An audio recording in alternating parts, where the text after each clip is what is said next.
Hi, I'm Gerard O'Brien. Today we are talking about wine faults, bad wine. I brought this along as an example. It has been open for 4 or 5 days and it only has a little bit of wine in it and a lot of oxygen, a lot of air. Now,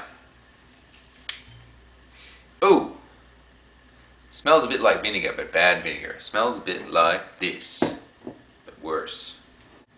Winemakers use oxygen in the winemaking process to enhance certain elements in wine, but once oxygen gets out of control in its contact with wine, things start to go awry.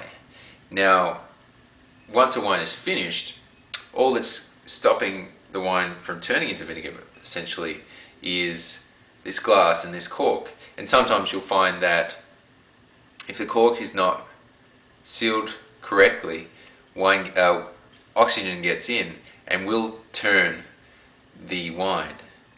And so what happens if you go to a store and you pick up a bottle of wine, you bring it home, or you're in a restaurant, you open it and you get a little vinegar on the nose? Well, that's a really bad sign.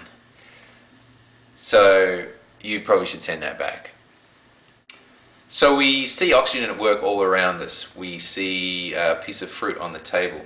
Over time, we see how it starts to break down with the help of living organisms, bacteria, and oxygen.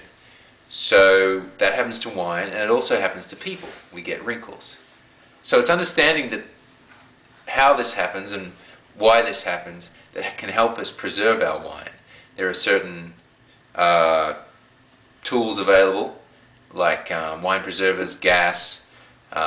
Even keeping the wine a little cooler can slow down the action of the organisms in the air that promote turning the wine into vinegar, essentially.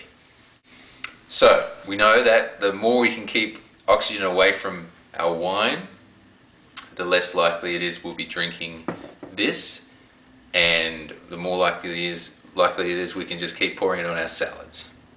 So until next time, take it easy and cheers.